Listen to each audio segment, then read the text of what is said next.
అంటే స్టేజ్ 4 లో ఉన్నాడు. లాస్ట్ టైం మనం మీరే షూట్ చేశారు ఒక గీతా సురేష్ గారు. గీతా సురేష్ గారు, మీకు ఆవిడ తెలుసు. విల్లింగ్ గా బయటకు వచ్చారు కాబట్టి ఆవిడ పేరు ఆవిడ చెప్పాలి. కరెక్ట్. ఆవిడ అందరికి నేను 10 మందికి చెప్పాలని చెప్పి ధైర్యంగా ఆవిడ బయటకు వస్తా ఉన్నారు.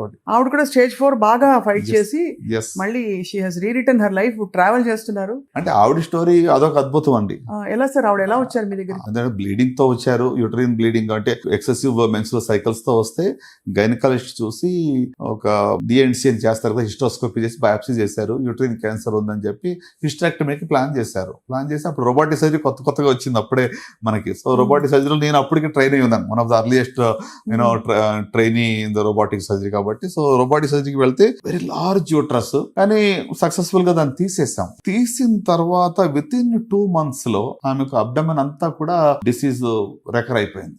ఎలా సిమ్టమ్స్ ఉండేది ఆవిడకి ఆ టైంలో? పెయిన్ అంటుంది. స్కాన్ చేసి చూస్తుంటే ఎక్కడైతే పోర్ట్స్ వేసామో మొత్తం అన్ని చోట్ల కూడా జబ్బు తిరగబడిపోయింది. కడుపులో అన్ని చోట్ల మల్టిపల్ ప్లేసెస్. సరే మరి కీమోథెరపీ ఇవ్వాలి. కీమో ఇస్తే అలా కీమో తట్టుకోలేని పరిస్థితి, హిమోగ్లోబిన్ పడిపోవడము, ప్లేట్లెట్స్ పడిపోవడము. ఆవిడ ఎంత అంటే పాపం ఇద్దరు చిన్న యవనస్తులు అమ్మాయిలు తనకి, వాళ్ళ ఫ్యామిలీ కూడా గ్రేట్ సపోర్ట్ లేండి. సురేష్ గారు చెప్పాలంటే అమేజింగ్. ఆయన చేసేంత వర్క్, హోంవర్క్ మేబీ ఆమె గురించి మేము యాజ్ డాక్టర్ చేస్తున్నాము. అంత అన్ని ఆప్షన్స్ ఆమెకి ఏం చేయగలం అని చెప్పి ఆయన చాలా తపన పడ్డాడు.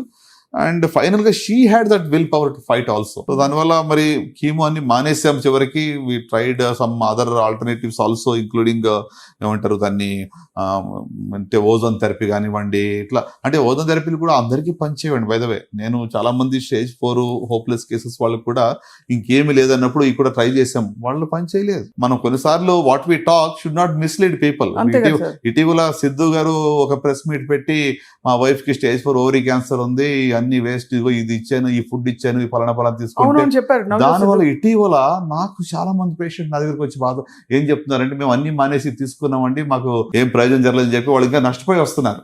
అంటే సమ్ టైమ్స్ సెన్సేషనలైజ్ చేయడం వల్ల రాంగ్ ఇన్ఫర్మేషన్ వెళ్ళి పేషెంట్ నష్టపోకూడదు అనేది నా మనవి అనమాట. ఎస్పెషల్లీ సుమన్ టీవీ ప్రేక్షకులు నేను చెప్పేది ఏంటంటే, ఒకరికి జరిగింది కాబట్టి నాకు అలాగే జరుగుద్ది అని చెప్పి అందరూ దాన్ని అడాప్ట్ చేసుకోకూడదు. అంటే క్లినికల్ అండ్ ఎవిడెన్స్ బేస్డ్ గా ఉండేవే మనకి ఎక్కువ పనిచేస్తాయి. సపోర్ట్ సిస్టమ్స్ పెట్టుకోవచ్చు. కరెక్ట్. రైట్.